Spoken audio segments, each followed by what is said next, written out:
Sir कल ओवैसी साहब पर जो हमला हुआ है, तो 4 राउंड उनकी गाड़ी पर, उनके काफिले पर जो हमला हुआ है, फायरिंग हुई है, इसको आप उत्तर प्रदेश की सियासत में किस तरीके से देखते हैं? देखिए, सबसे पहले मैं डेफिनेटली आपको ये बताना चाहता हूँ, आप जानते भी होंगे मैं खुद पेशे से एक बहैसियत सहाफ़ी हूँ, और जिस तरीके से असदुद्दीन ओवैसी साहब पर हमला हुआ है, ना कि असदुद्दीन ओवैसी साहब पे हमला हुआ है, बल्कि उस लोकतंत्र पे हमला हुआ है, उस लॉ एंड ऑर्डर पे हमला हुआ है, जिसको लेकर भारतीय जनता पार्टी के लोग और इक़्तिदार में बैठे हुए लोग ये दावा करते हैं कि हमारी सरकार में निश्चित रूप से कानून व्यवस्था दुरुस्त है। पूरे उत्तर प्रदेश में आपने देखा होगा पत्रकारों पे कभी हमला होता है, आपने देखा होगा ओवैसी साहब पे हमला होता है, चाहे ओवैसी साहब पर हमला हो, चाहे साक्षी महाराज पर हमला हो, बात यहाँ हमले की हो रही है। तो वाकई हमला किसी पे भी हो, एक सांसद के साथ सांसद के ऊपर अगर हमला होता है, वाकई वो बहुत निंदनीय है, और इसकी मैं घोर निंदा करता हूँ और सरकार से ये दरख्वास्त करता हूँ कि इसकी निष्पक्ष जाँच होनी चाहिए। अच्छा, आप भी एक पत्रकार हैं और पत्रकारों पर लगातार हमला हो रहा है, इसको आप किस तरीके से देखते हैं और सरकार से क्या मांग करते हैं? देखिए, बड़ा दुर्भाग्य रहा है इस देश का हमारे, क्योंकि जर्नलिज्म और पत्रकारिता लोकतंत्र का चौथा स्तंभ कहा जाता है, आप भी जानते हैं।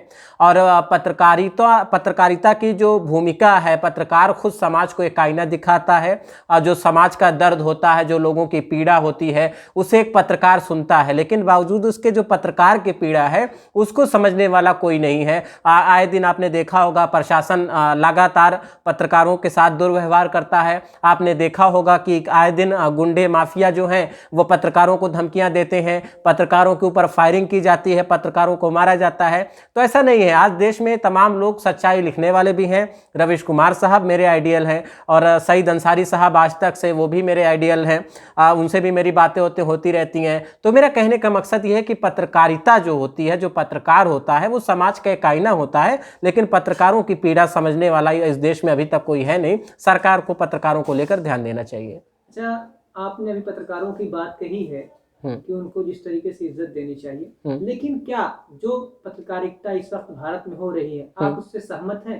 जिस तरीके से चौथे स्तंभ को खोखला किया जा रहा है, सुरेश चौहान के जैसे और दूसरे अर्नब गोस्वामी जैसे पत्रकार हैं जो एक पक्ष का लेकर पत्रकारिता करते हैं, तो उनको आप किस तरीके से देखते हैं? एक चीज कितना देश को खोखला कर रही है? जी देखिए, डेफिनेटली जो पत्रकारिता भी हाल ही का जो जर्नलिज्म पूरे मुल्क का है, मेन स्ट्रीम मीडिया जो हमारे देश की है, वाकई वो मैं पूरी इंडस्ट्री को नहीं कह रहा हूँ ना, कि मैं सारे पत्रकारों को कह रहा हूँ। हाँ, कुछ पत्रकार ऐसे हैं जो सही खबरें दिखाते हैं। अजीत अंजुम जी को देख लीजिए, अभी आप लखनऊ में बैठे हैं, हजरतगंज मुझसे मुखातिब हैं। अभी मेरी मुलाकात दोपहर में प्रज्ञा मिश्रा जी से हुई, जो भारत समाचार में थी, फिलहाल कटिंग चाय वगैरह चला रही है चैनल अपना।